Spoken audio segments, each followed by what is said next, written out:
morning, everybody. Keith Engle here for TGI Sports Talks 101 with Keith Engle. Great to have you with us this morning. It's cooled off here in the great Northeast, and we're very happy to have the windows open and the air conditioning off. Thank God. Hope it's getting better where you are. I know there's parts of the country that are still sweltering. I'll have my guest in a second. Vada Pinson III will be talking about his dad, Vada Pinson Jr., and his great career with the Reds, and later on playing with the Indians, the Angels, the Royals, coached for a long time. And we'll get to talking about Vada. Vada's been a big advocate, trying to get his dad into the Hall of Fame, which I do believe, after doing some research, as I just talked to Vada before we came on, should be the case. I want to welcome everybody watching this morning on TGI Sports Talk's Facebook page, on my personal page, obviously, and also our YouTube feed. X we're out of for the moment because they've cut everybody off who's not paying from going live, but we'll share this show later. We're also on Northeast Streaming Sports, our national streaming sports Roku feed this morning, as we are every Friday morning, and also their YouTube page. As I mentioned, I'll mention this, I guess, one last time. We're no longer going live on Let's Talk Sports YouTube feed as they've wanted. They've made some changes. It was an amicable parting. I'm still sharing it to their Facebook page later, but they wanted all the live content to go through their YouTube channel, and I'd be doing a disservice to my fans, followers on Facebook and YouTube and whatnot. Specifically Facebook. We built this thing up to, we're flying. We're going to be heading towards 3,000 followers here. Thanks to great interviews like the one we're going to do here in a second. Quick shout out to Ralph Williams from RW Media. Check his stuff out in Pittsburgh, Pennsylvania. He does specifically the Sports Corner. He does with Smoking Jim Frazier every Thursday from 4 to 6 p.m. Covers all Pittsburgh sports, national sports, and even dives into some other stuff. Quick thank you to Brett Saberhagen, my guest last week. Great response and a great story. So check out Sabe's Wings, as we've asked you to do, and we'll continue to promote for Brett and Candace Saberhagen.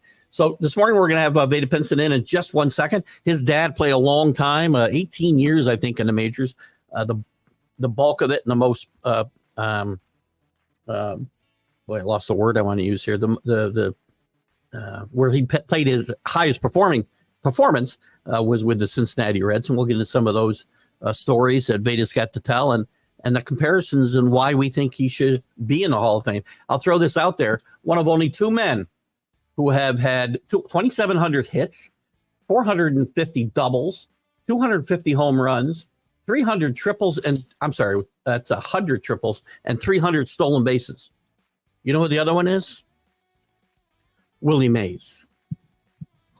Just saying. With that, let me bring in Mr. Vada Pinson III. Welcome, Vada. Thank you for having me. It's great to have you with us. I know you're out on the West Coast, so I thank you for getting up early this morning and joining us.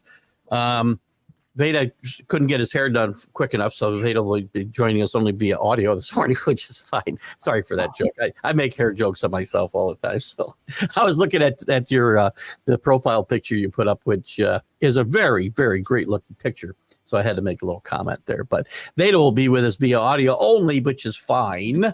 Vada, I think I did tell you out the air that when I started following you on Facebook and came across you, and I was skeptical about your dad's Hall of Fame candidacy, partly because of my own issues with the Hall of Fame and some of the people they have let in, and it becoming a Hall of Very Good. But as I did more research and came across stats like I just mentioned, some favorable stats with how he compares with as great a player as Roberto Clemente, I changed my mind and really feel your dad deserves that induction. So I'm glad to see the work that you're doing in his behalf. And what started that? And first, give us a little background on Vada Pinson III, if you will, and then talk about how you what spurred you to kind of start this advocacy for your dad. Well, as a little kid, everybody used to always say I was lucky. Growing up in the household of baseball players, and I was like, and I was as a child, I was around the greats like Frank Robinson, Pete Rose, Tommy Harper, Jesse Gonder. Uh, and as a kid, I didn't even realize who I was around. I'm just around playing game, and these guys were being really, really nice to me as a child. For me, I think a big thing about my dad's being in the Hall of Fame was that when my father passed away back in 1995, he had a stroke in his sleep, and we didn't find him for 3 days. Oh gosh. And because I know that he actually came into town, and I think he went to sleep, and I think that night he had an episode, and my father didn't speak another word at that point for until he passed away. I went and visited him every day. I remember my birthday's on October the 6th, and I remember from October the 2nd on up to the 21st and 22nd was when I went there every day, just to talk, just to have my personal time with my father. So, Sure. And then after the fact, I said, wow, I'm sitting there, and then the room was really quiet. The doctor came in, came and told me, my dad's story. And he said, wow, I was a big fan of your father's.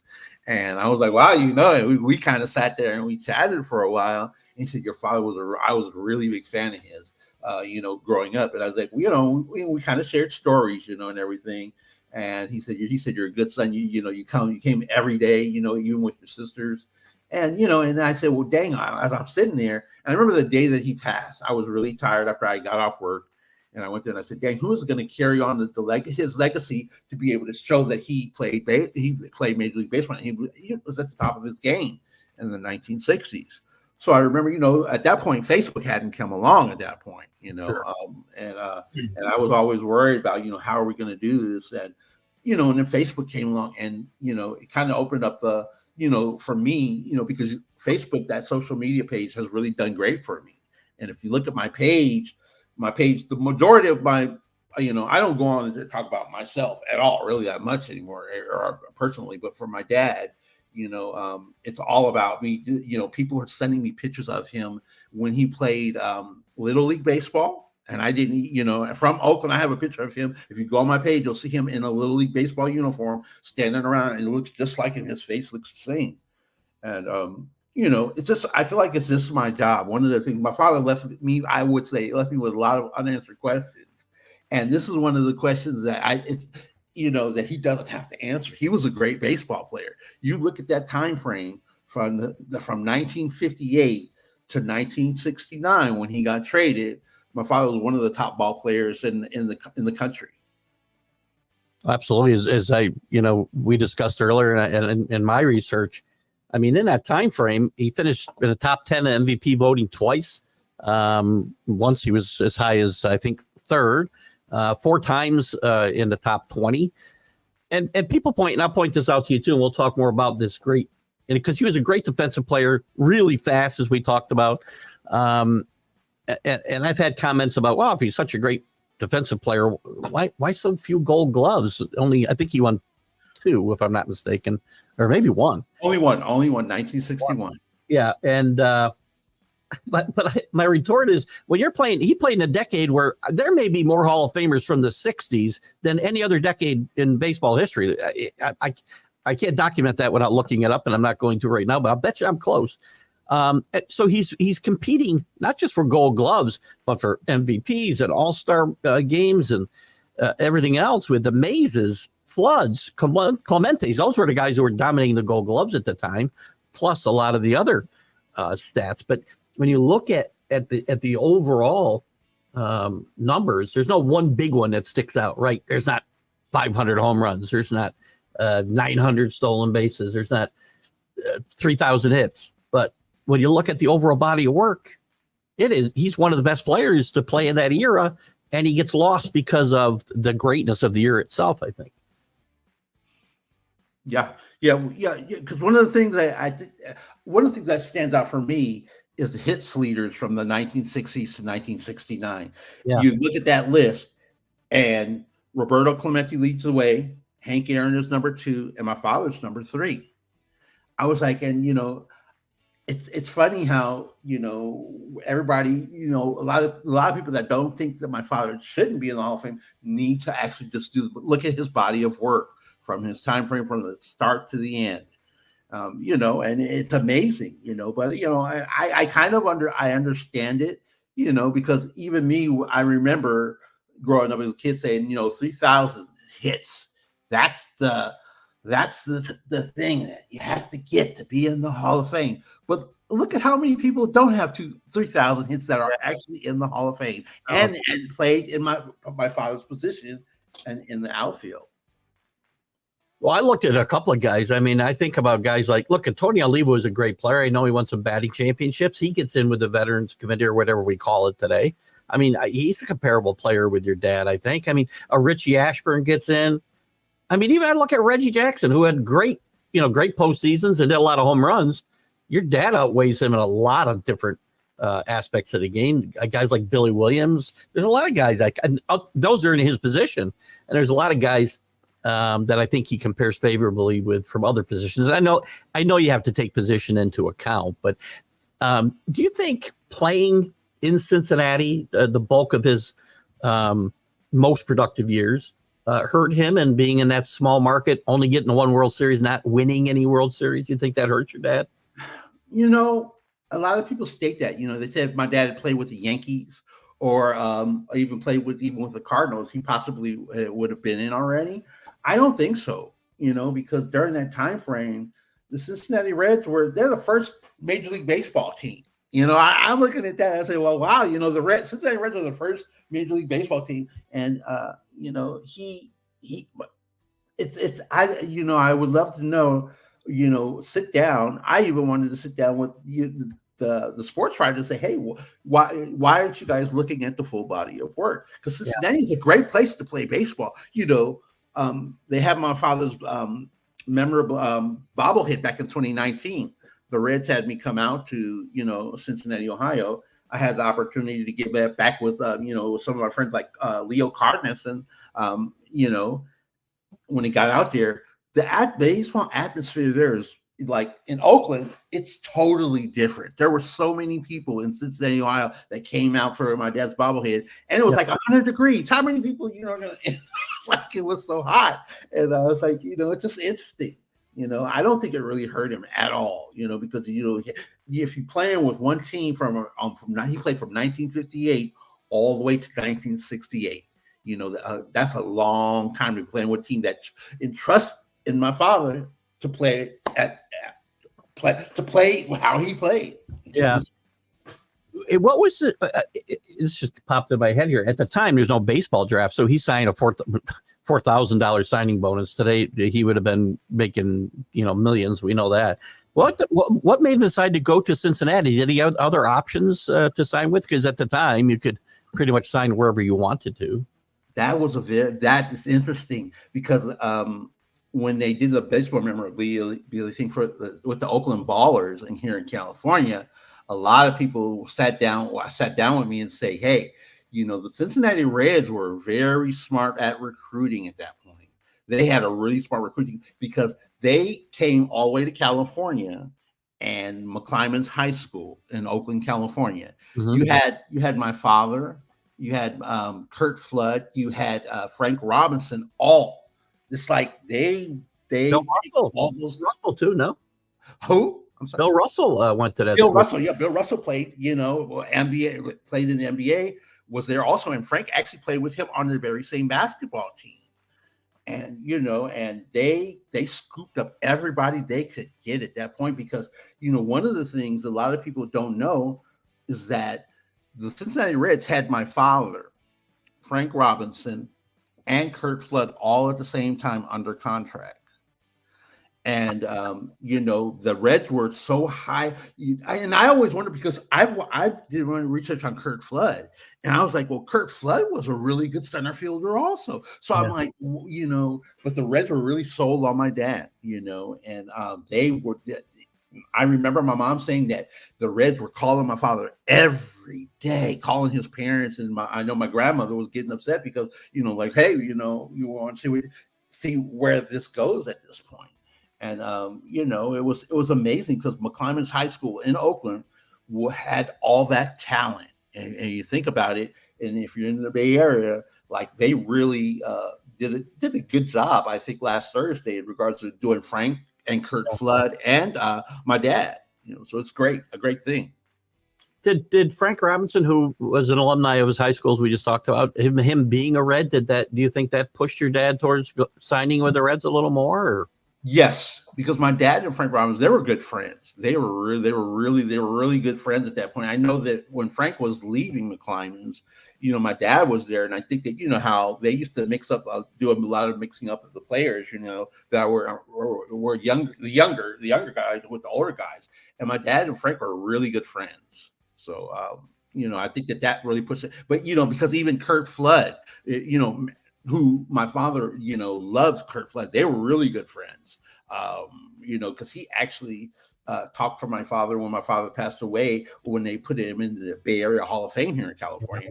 Yeah. Kurt Flood was really a good friend of my father's. It's funny, something just struck me that we were talking about. Your father's also in the Cincinnati Red Hall of Fame, correct? Yes, he is. But they have not retired his number?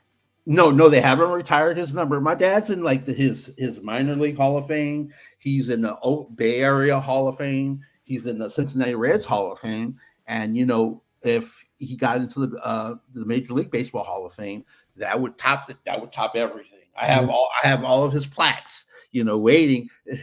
Have that spot for that one plaque for the Major League Baseball Hall of Fame. Well, I hope we can do a little part here today to continue that push. Let me put we got a couple quick questions, and I'm sure we'll have more as we go forward.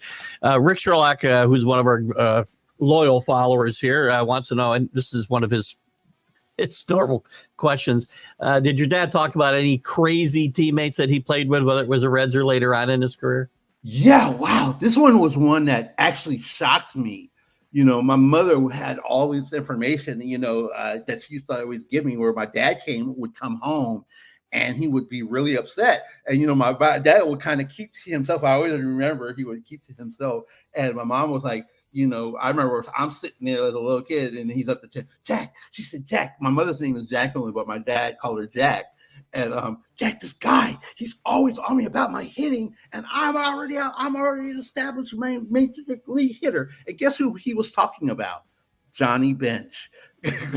My dad was like, this guy is like, he's driving me crazy in the locker room with trying to teach me how to hit a baseball. And I have way more hits than anybody. And that was just funny because it kind of, I don't know, it influenced me in regards to Johnny Bench, because when you speak with a lot of other people, they will tell you that Johnny Bench is kind of a hard-nosed kind of guy, you know what I mean? So, and he's one of the greatest catchers of all time, because I was always looking at him. When I heard the name Johnny Bench, when we were he's going to be one of the greatest catchers of all time, and he did turn out to be that. Did your dad, I guess that brings up a good point too. As far as teammates, I know you said he was close with Frank Robinson. Obviously, Pete Rose came up, I think, in '64, if I'm not mistaken. Milt Pappas was there. Well, I shouldn't say that. Milt Pappas got traded there after for Frank Robinson. So, but he did play there. Who are your dad's favorites on that team? How do you get along with a guy like Pete Rose? We know his relationship with Robinson, which you can elaborate on. But what about like Pete Rose? My dad he loved Pete Rose. My dad, if my dad had the opportunity to speak in regards to Pete Rose, a lot of people, don't know the Pete Rose that we know. Our families are really good friends with their family. I know when my mother passed away, I was trying to reach out to Carol, his very first wife, because our families were like, Pete Rose and my dad always used to, I remember when my dad was actually traded to California and Frank Robinson and them got back together. And at that point, hey, I'm in grade school, and I used to always go in the room where they were sitting in there talking about baseball. And they said, I remember Frank and my dad talking about, man, do you remember the way they used to treat Pete Rose when he first came up? They treated him like a stepchild, and and Reds players themselves, the Reds players. Yeah, the other Reds play. Yeah, because you have to remember the time frame when my dad and them play. When you looked at the teams during that era, whenever you looked at the baseball teams, the teams were like a family. You knew who the players were, and they were getting ready to knock out one of the fan favorites. and and it's tough, but but I can see how Pete Rose got through it, because my dad and Frank, my dad said, they were giving him all the hints that they could give him. And I remember I have this one book where Pete Rose wrote in there, my father got him his first room service breakfast meal when he first started, because nobody would talk to them.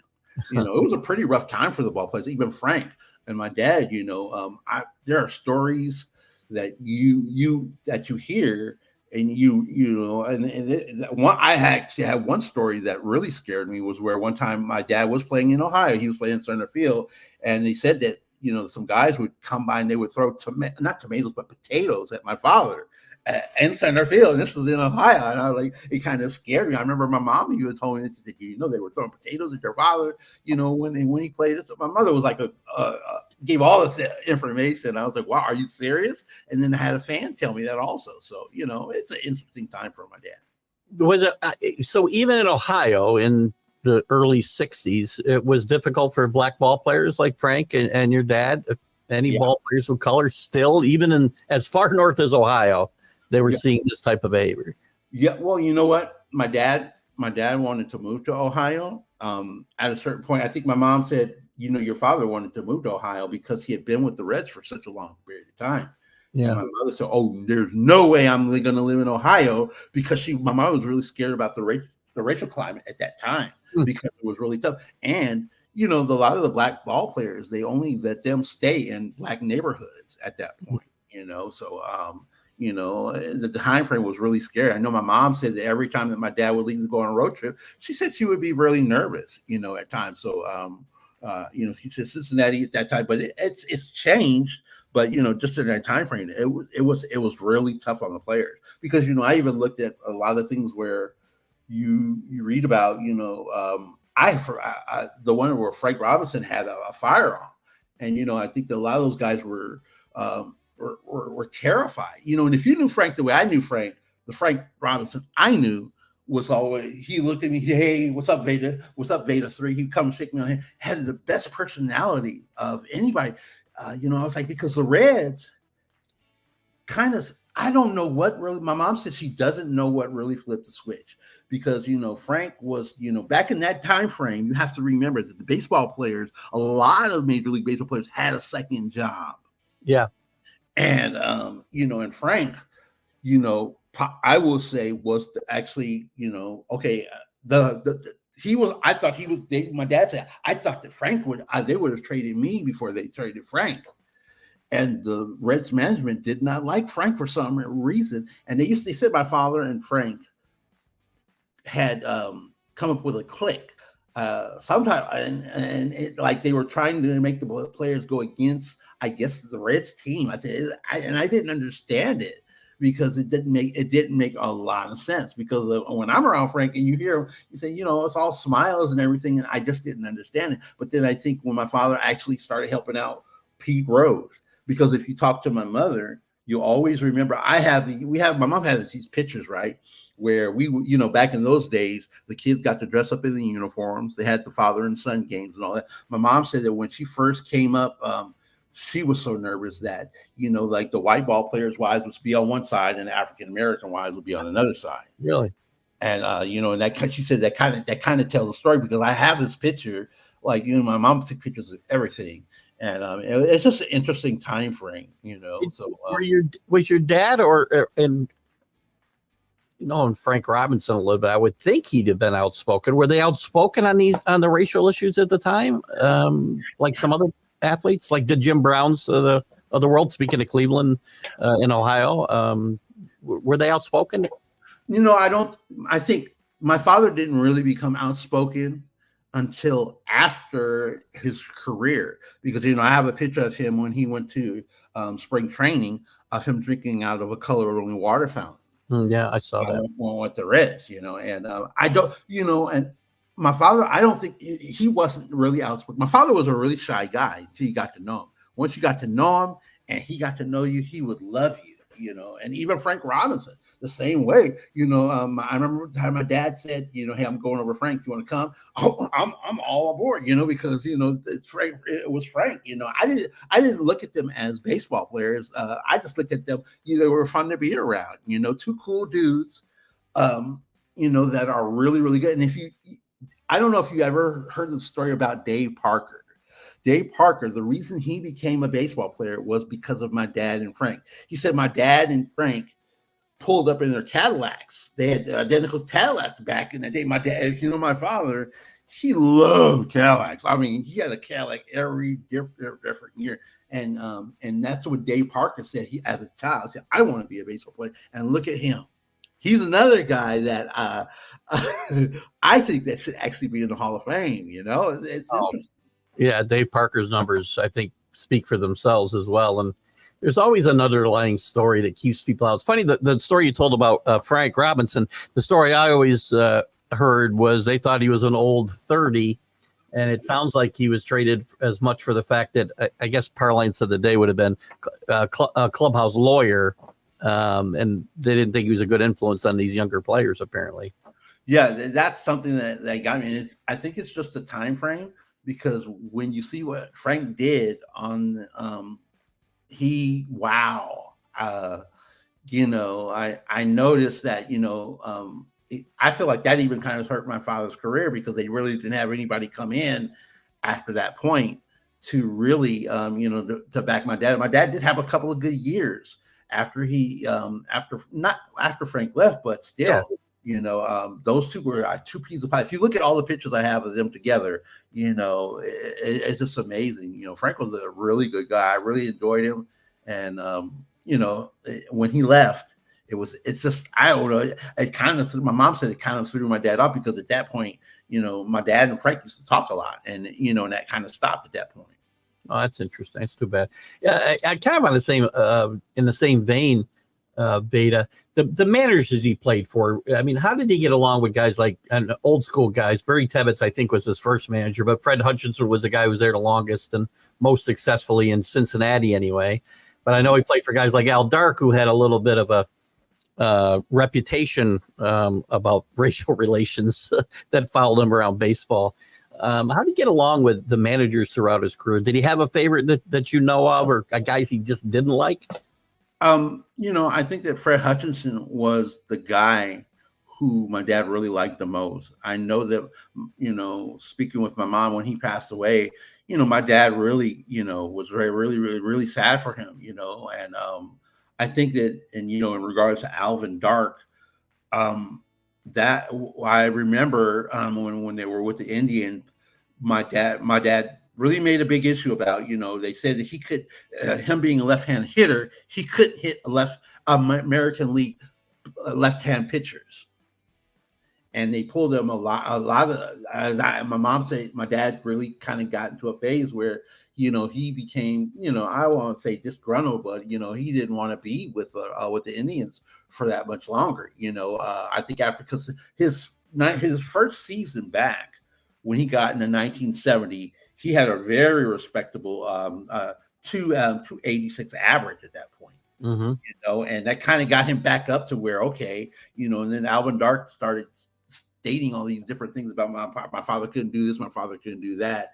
And I don't think my father disliked him, but, every manager has their different style, and his was very different from the other coaches that my father played for.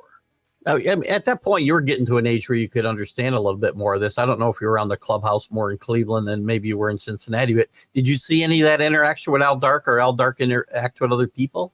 Well, when I was a child, I actually never interacted with the managers. I only kind of, when I would come into the thing, my dad kind of sat me down and said, hey, okay, I want you to, when you go into the locker rooms, you need to sit and be quiet, and just, you can look around, some of the players will come up to you, and a lot of them actually did. I can remember my first interaction with Sam McDowell. Guy just had the look on his face scared the daylights out of me as a child. You would sit there, and Greg Nettles was a really good, cool guy. And I remember Chuck Hinton. I don't know if you remember Chuck Hinton, who played with it. I love that guy. That guy was like, he's one of those guys that was really good in the clubhouse. You know what I mean? Kept everybody upbeat and everything. And Roy Foster. I remember Roy Foster also. That's when I really started to, I guess, enjoy the game when my dad was playing with the Indians. Even though the Indians weren't a good, solid team at that point, that's when I started to learn the game. And I know my mother would always show pictures of me sitting up and trying to learn the game, and it was a fun time. Speaking of Cleveland, just to say there for a second, one of the great young stars of in the American League at that time was Ray Fosse. And obviously, Ray Fosse had a very famous incident with Pete Rose, who we've already talked about in the '70 All-Star game that kind of altered his career. What do you remember about that incident? Man, when I saw that, I remember when I saw that, I was like, I remember my dad even had watched it, and he said, "Oh my God," because you have to remember my dad was good friends with Ray Fosse, because Ray Fosse was here in the Bay Area also. And my dad was like, well, I remember my dad, when my dad didn't want us to hear what he said to my mom, he would start, kind of like whispering. He's like, I can't believe, that happened. But I was like, but then again, you have to remember, Pete Rose, I felt like he got better as he got older to me. Sure, yeah. Because if you look at the time frame from 19 or when he actually came up, he wasn't even in that list that I gave him for all of his hits. So, some players get better as they age. And Pete was really a hard-nosed baseball player. If I was going to have somebody on my team that I knew was going to give more than 100% and, and try and knock guys out of the game or come at you, Pete would be the first one on my list. Yeah, for sure. And thinking about Pete Rose, the first major, I guess, hit milestone that Pete Rose passed was the Reds all-time hit leader, and he passed your dad at that point in time. Your dad was the all-time Red hit leader, which, when you consider, as you said, the original Major League Baseball team was the Cincinnati Redlegs. With all that history, for your dad to leave that team as the all-time hit leader, I think is pretty amazing. Yeah. Because you look at and the one thing about that also is that when I went 2019, I actually brought a friend of mine when we went there, and I said, just be, I just want you to take a look around, and she was like, okay, I'm gonna see. She thought she was gonna see a lot of Vada Pinson memorabilia running around, and when we went there, she will. We went to dinner after the bobblehead ceremony, and we sat down there and we talked. She said, "They don't have a lot of stuff of your father up. Why are they not showing your father? They only had this Gold Glove out, and it was kind of shocking to me because I only think it was because that my father never played in that stadium. He played in the stadium, but it was just amazing to see that." I was like, wow, the Reds. She said, you're right, Reds. They do a good job of representing your father.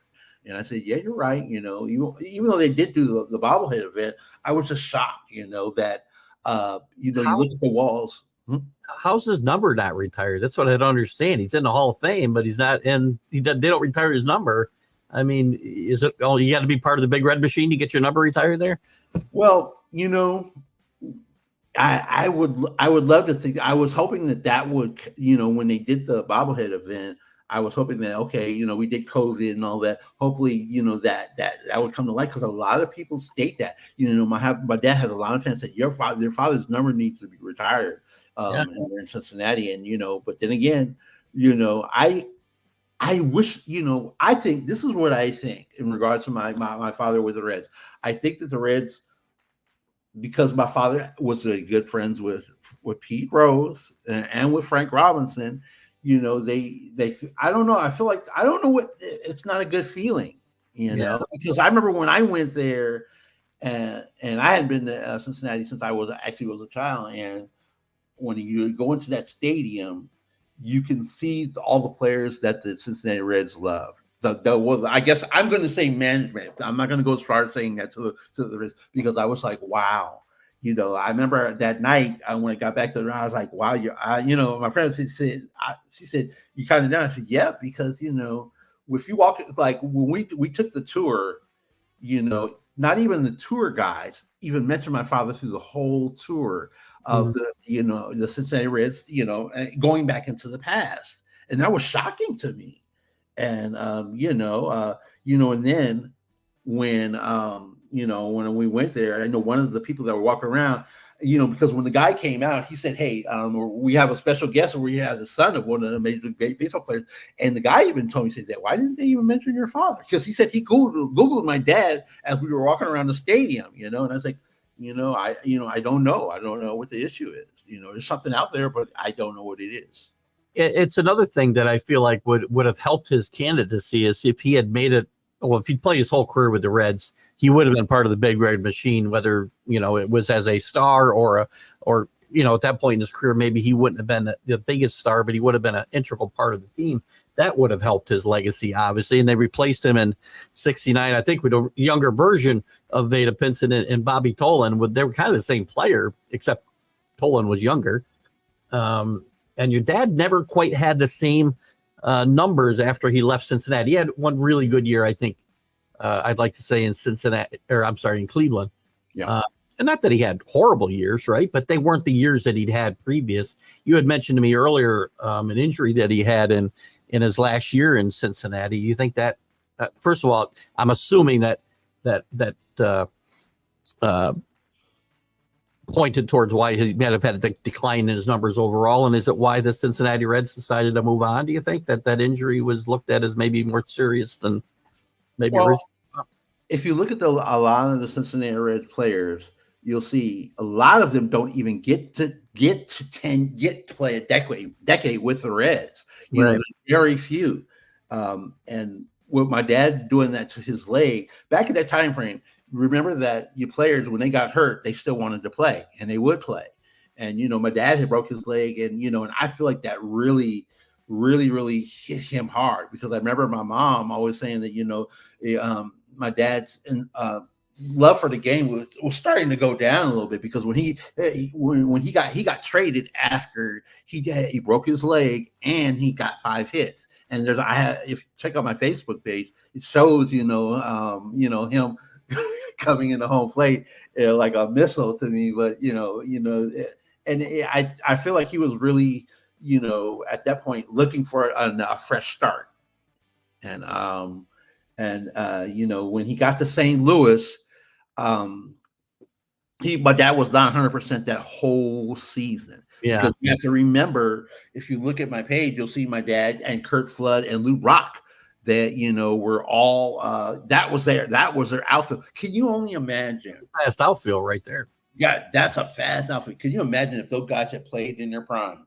But my dad was, had that bad leg, and the St. Louis Cardinals only kept him for that 1 year, because they had that previous year had went to the World Series, and I thought that my father and them would take him back, but it didn't happen. And they said, this guy's hurt, and we need to get rid of him. And then my dad ended up in Cleveland. Yeah. Do you feel like you thought maybe, it was time to get a fresh start? Do you feel like he was rejuvenated? I mean, his career, again, we know his career wasn't as good after leaving Cincinnati, but do you think his love of the game returned, or passion for the game was better after he left Cincinnati? He hung around a while afterwards. Yeah. I think that he was really, trying to, get better, and I think that, he wasn't actually getting better, because if you look at the number of games he played in, how it, like from that time frame to where when he was with Cleveland, he played he only played 132 games with St. Louis. Yeah. And I think that, he should have sat out a lot of those games until he got really, got to be a 100% healed. So that's interesting. And, because I was looking at his stats, and then, the year that he got let out, he only played 103 games, so that's interesting. It's interesting. Again, if his career had ended in 1968 and he'd only played those 10 years, Yeah.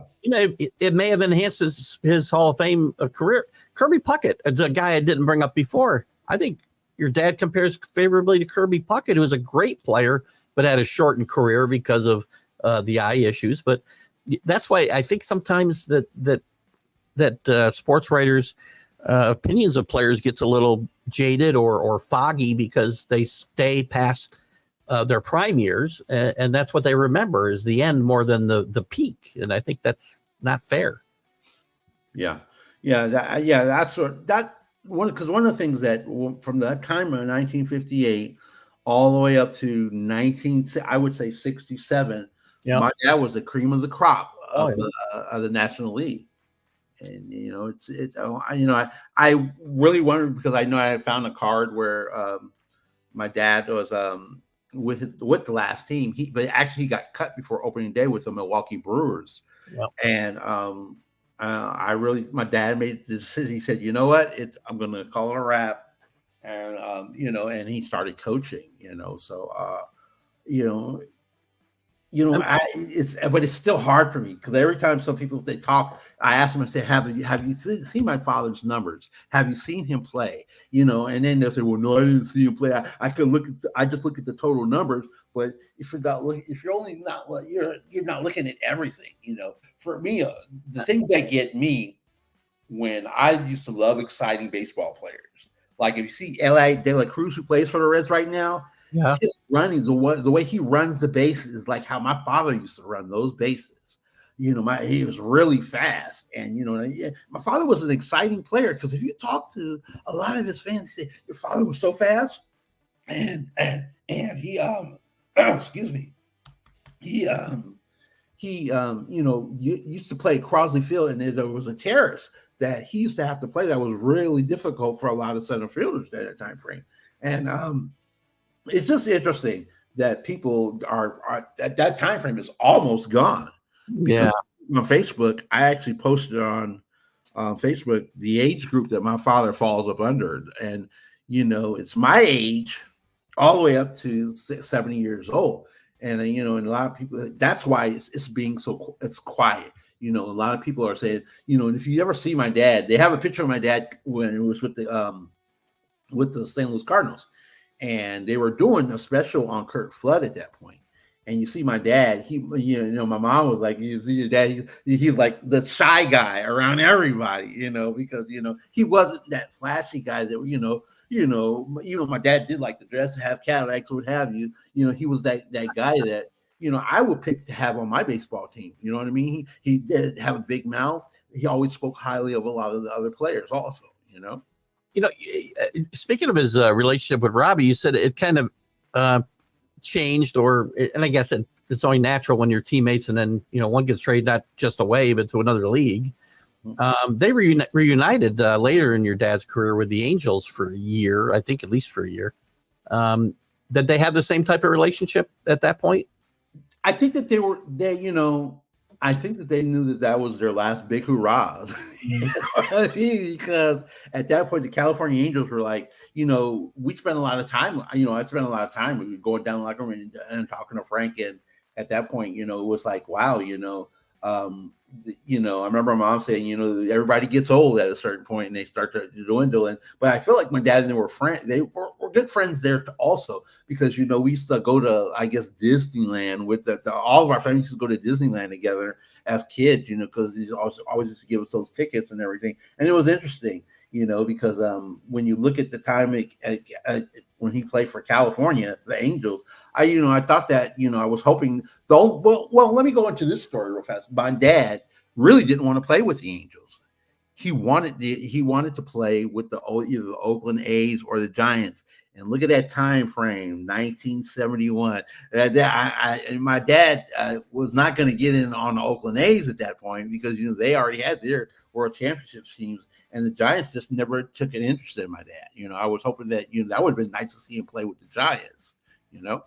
I think he could have fit in with those A's teams. They needed a center fielder. I mean, there was no great center fielder there through even those championship years. I mean, he got Billy North near the end, but I mean, that's the kind of player your father was at that point. I think he could have contributed to those championship A's teams if he'd gotten that opportunity. Yeah, because I look at my father's number during that time frame, and wow, you see how everything kind of tapped off because with his hits, Sorry about that.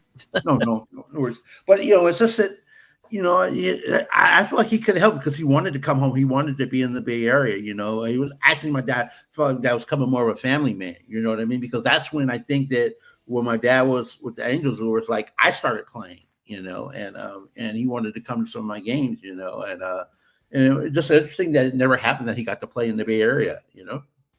He did usher in the careers of some really great players. And we talked about Rose. We talked about Nettles a little bit, who's a guy that I think should be in a Hall of Fame as well. I'm a Yankee fan and a big Nettles fan.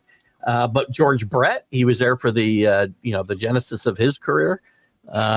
So your dad was a good luck charm for some of these great players throughout. I remember my dad talking in regards to George Brett. My dad said I remember at the time my dad was telling somebody he's going to be a superstar. And he was right. I was like, wow. He said he had all the makings of becoming a superstar, and he ended up being a great player. There's a couple questions here. Let me get to from these. So where'd I go? Leave off. I guess right here. So we talked a little bit about this, but when you were a kid, at what point did you start seeing other players, hanging around the house? We talked a little bit about Frank Robinson being around the house. Who were some of the other guys, and what were your memories of that? Wow. Well, what's funny is that, my mother, whenever they used to have the families used to get together, you're talking about, I haven't taken the picture because, back in those days they had like the Polaroid, those real old cameras. Pete Rose was like the only African-American that would come to like the events when we were with the Reds, and, Frank Robinson, Leo Cardenas, Tommy Harper actually right before my mother passed, I think actually came up to the house. They were really good friends with Tommy Harper. Oh. And Leo Cardenas, we would all be sitting around as kids, not knowing that our fathers are these Major League Baseball players, and then people would die to be in the house right now. We would just be playing, whatever we would be doing, and it's just a fun time, because I remember Tommy Harper was always, I say Tommy Harper, Leo Cardenas, and Frank Robinson. Those guys used to stay together all the time. But then even when we went to the Angels, I don't know if you know Bob Oliver. Bob Oliver was a huge guy, but he was the nicest, hugest, meanest looking guy you could see. Because I used to look at his face, and and I even know his son. I used to carry his son, who ended up being a pitcher, and as a kid around. It's funny to be around all those people, and just even when I met Joe Morgan, it's like, wow. Now that I sit back and I think about it, how many people would have loved to have been in my shoes or being a fly on the wall, just watching them? Because, when they got together, it was always a great time. Somebody would be cooking, and, we'd be sitting around, and they really didn't play baseball. They weren't talking about baseball. They were talking about fun things. I don't know if you know my dad, he used to play the trumpet, and my dad break out the trumpet. He'd start playing, and he said, "Why? That was probably going to be my dad's career at a certain point, because George Poles actually pulled my dad from the band to play baseball back at McClymonds. So that's an interesting story." Would he have been a professional trumpet player? What do you think? Was he that good? Well, what I'm going to do is I'm going to show you his trumpet. My dad had a custom-made trumpet. I actually placed it on my Facebook, but I'm going to post it on it just for you so you can see. And it's like, wow, he used to play a lot when he went to the Cardinals, because there was another guy who really loved here. And my dad used to play. I think the only person that was sick of my dad playing the trumpet was my mother, because he used to play that thing around the house. He always, can you stop playing? Hey, please stop playing that trumpet. It's driving me crazy. So, It's interesting. Did he play other sports in high school, or was baseball his? My father only played baseball. That was his dream. I guess his first coaches really had a really big impact on how my dad played the game. And I don't know if you heard in the Bay Area, there was a really famous coach by the name of George Poles.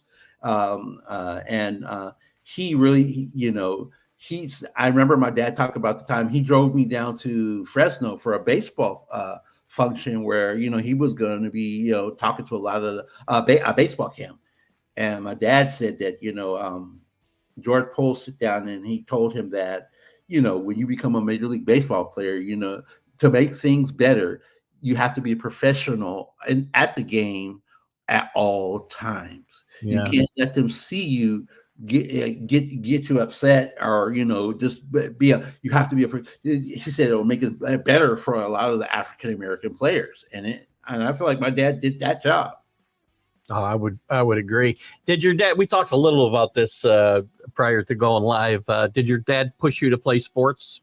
And my dad never actually ever pushed me to play sports. I was already on that bandwagon. I used to love to play baseball, basketball, and football. And I even took tennis lessons. You know what I mean? And my mother was big on playing tennis. And I think that the only thing that really tarnished me, because I felt like I was a really good baseball player.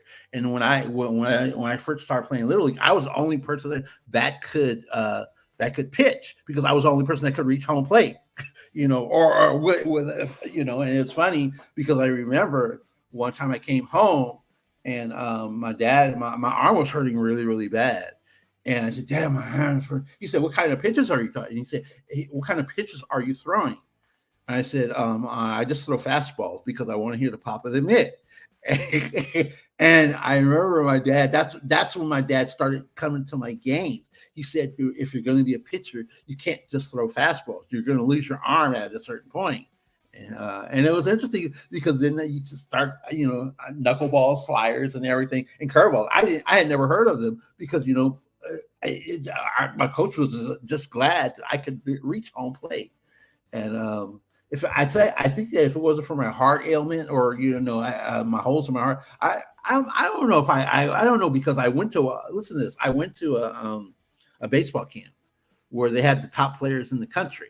Mm-hmm. And I thought I was fast because I was actually on the track meet in my school, because I was at a school called St. Pascal's in Catholic school. And I remember they lined everybody up and they said, we want you guys all to sprint. And I said, well, I'm going to be first because I'm so fast. And all these guys, I was looking and I was like, when we started racing, a lot of those guys beat me. I was like, wait. It kind of started me. I said, Dad, all the guys, they really beat me. And, and he said, well, that means you just have to work harder, because my dad was always, I wouldn't say my dad was a fitness guru, but he said, because when I grew up, I was really small. And I didn't get to have what I have now until I started working. He said, all baseball players, if you go play any sport, you have to work out.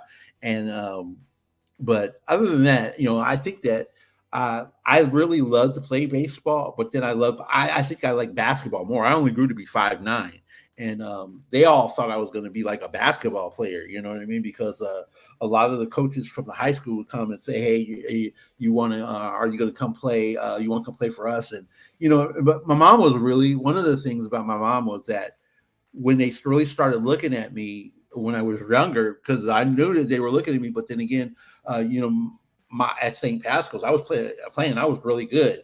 I thought I was really, really good, and they wanted me to play. My dad wanted me to play on AAU teams, right? With that, I said no. He's only going to play for one team. If he gets discovered, he'll get discovered off of that one team. So it is what it is. I'm not. I love the game because even now today, if I go and hit baseball sometimes just to relieve stress. Some of those comments about your dad and his physical fitness leads into this question pretty good. The stats say your dad was 5'11", 170, and Danny wants to know, is that the real numbers? Because obviously we know that's not always. Well, I think that my dad, because see, the 170 is when my dad was in his prime. You Yep. know, he was 5'11", and he was 5'11", and and 170 is a great playing weight, because I always look at my dad, I see a lot of pictures of my dad more cut at certain points than he, when he was really, really younger. But then as he got older, even when there's a picture of him when he started coaching with the Seattle Mariners, my dad still looked like he could play at that point. Everybody said, "Well, I wonder why your dad didn't, kick it out or try and get with another team," because he could really look like he could play still. For sure. Dave Gayette, this is an answer I can give you pretty quickly. He played from 1958 to 1975, and I think it was 9. Am I right? 11 of those years, or no, I'm sorry, 10 of those years with the Reds, right? Oh, it's 11. I have 11. Okay, 11. Perfect. We talked a little bit about this. Building block players who don't get to play for eventual championships get lost in the shuffle. If he had played, and it's happened to your dad a couple of times as I look at the timelines, he just missed a big red machine. I mean, he played on some good Cincinnati teams. Obviously, that one got to the World Series, lost to the Yankees, and some other teams that didn't quite get over the top. But he missed a big red machine. He missed the St. Louis World Series by a year. Yeah. He goes to Kansas City late in his career, and he just missed them turning into a really good, consistent winner in the American League West. So his timing wasn't good, at least after early in his career with the Reds. Well, now, you look at that, and everybody always tells me, when I look at that, I say, wow, I can only imagine if my dad had been born a little bit later. Gosh. It's crazy, because a lot of people get lost. Like you said, I think that he's lost in the shuffle, because when you hear his name, only his greatest fans are remembering my dad. He has a lot of faithful fans out there still. So, but looking at that, I was like, wow. But the one thing for me was that the thing I can't get over is about the Cincinnati Reds is in 1961. Why would they had all the scouting reports on my dad, Frank Robinson, and Kurt Flood? Why not just have that outfield, and then boom? I'm amazed that time frame that they did not keep them all, because that would if that had happened, the big red machine probably would have never happened, I would think. Wally Post was the other outfielder on that 61 team, right? Yeah. Yeah. You were talking about your dad, talking about being born too late. Did he talk a lot, at late 80s, early 90s? The salaries aren't where they are today, obviously, but they certainly started to grow. They grew hugely compared to where they were when your dad was playing, especially in his prime. Did he ever express regret that, he didn't get a chance to really cash in? No, because I think that what I did was, when my dad passed away and we had to get all the stuff together, I pulled up one of his contracts, right? And I think the most my father ever made was like around $60,000. Just looking, because when you review the contract, I reviewed one of his contracts. I was like, wow.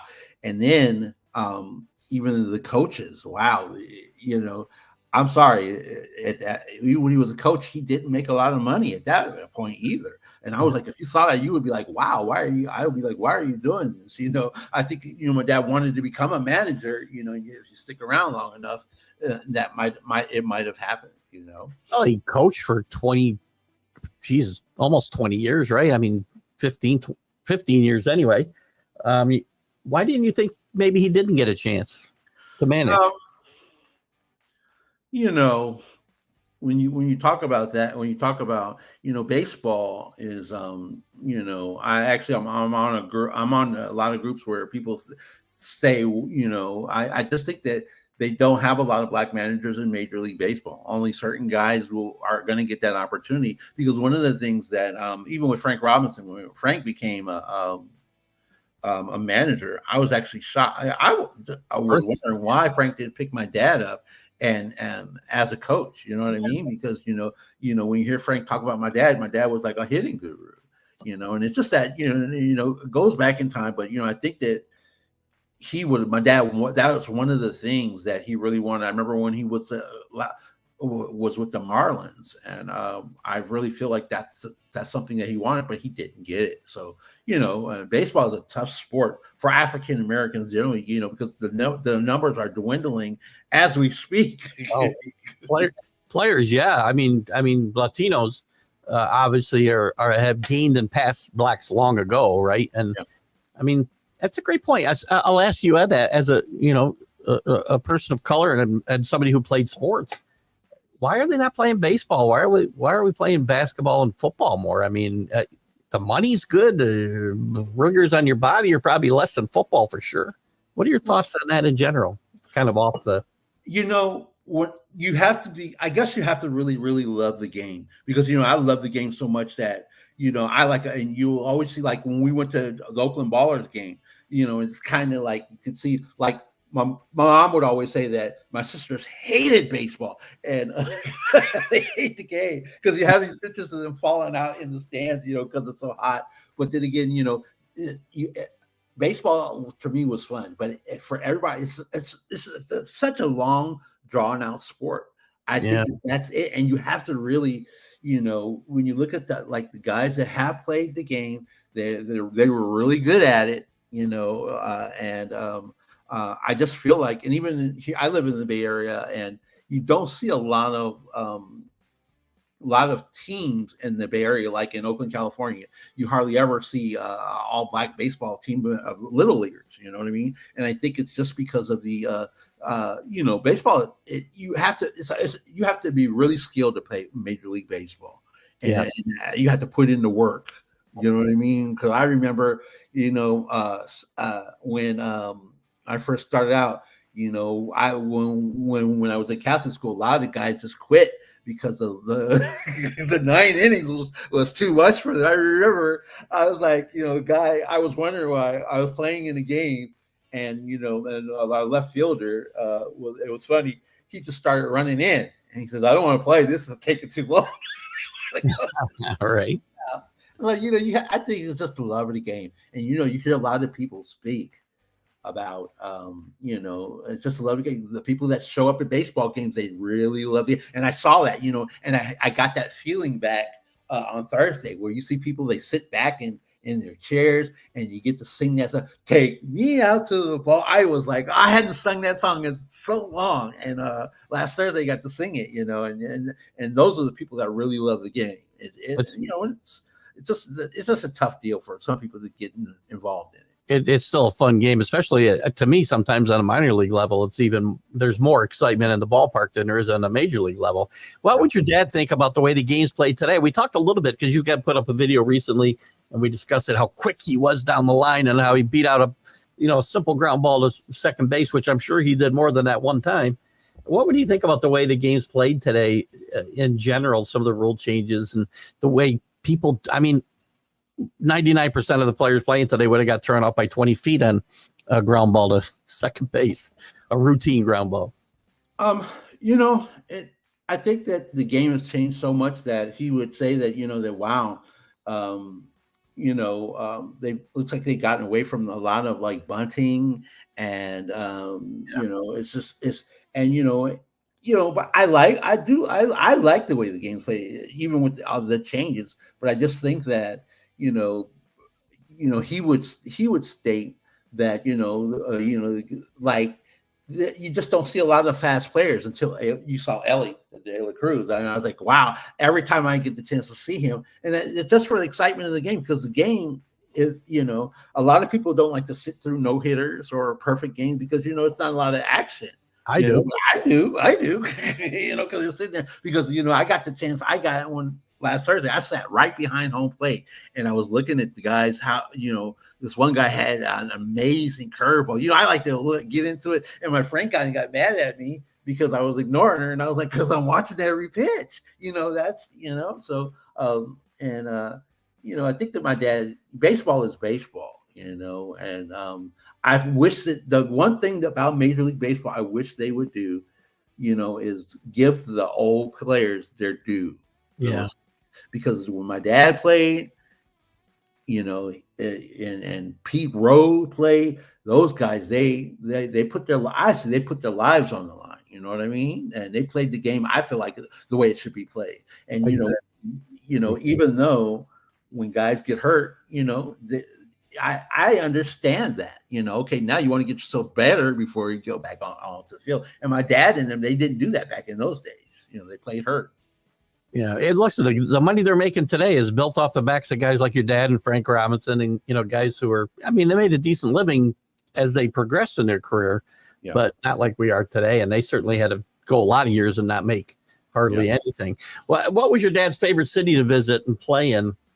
My dad used to always love when he came back home when he played the Giants, because the Giants were well, I remember we used to go to old Candlestick Park, and and my dad used to love to play against Willie Mays and them, because those were the games that you had to really had to play good baseball at that point. Yeah. Giants were a really good team. Yeah, there's a lot of good. Like we said, there was a lot of talent around in the '60s. Ralph Williams, how you doing? As I said, check out Ralph on RW Media. Does some great stuff. Davey, I'm going to pass that one question. I'll come back to it. Your dad would have. I don't know. Tommy Hall might have been after him. Did he play with Tommy Hall with the Reds? I don't remember. I have to look it up, because I don't. I'll have to look it up. I don't remember our Tommy Hall. I remember Tommy Hall playing. I don't remember what years. I know he's with the Reds too, and I think it might have been after your dad left there. But you talk about guys having other jobs. He was Danny's mailman, and they talked baseball. So. Wow, that's perfect. That's pretty interesting, right? Danny also says prayers on your mom's passing. You great lady. Not sure if Danny knew your mom or not, but he's out there in California, and he remembers Sonoma area. He only remembers the Sonoma area in Oakland. Yeah. Gift for no reason except being yourself. I thank you, Danny, if that's for me or for Danny's a great follower of the show. Everybody we've talked to this morning been great followers of the show, and always are very kind to my guests. And Danny did say, let me see, which one do I want to do first? I got two more questions, and then we're going to let you get out of here. Got to be almost time to get up out there in California. Yeah, the sun's actually coming up now. Right. Where'd that other question go? We talked about this anyway. I didn't want to take Danny. I think I skipped his question. That's the only reason I'm going to put it up here. Danny talks about being recognized by the Hall of Fame. Should he be looked at the Major League Baseball Hall of Fame? The answer is yes. That's been a lot of our conversation today. I know you came in late, Danny, but we've spent a lot of this hour talking about the fact that Vada Pinson Jr. Definitely belongs in the Hall of Fame, and we've made a great case for it today. And Vada continues to do that. Please follow his page. And my last question, I like to get Chris Fgrave the last question, because it's always something eclectic. This is his question to Vada the Third. What are you reading, if anything, today, and what do you listen to as far as music goes? I'm actually reading. A book where it's actually called and if you guys get the opportunity to get it, it's called growing up with a Major League Dad, Sons of Baseball.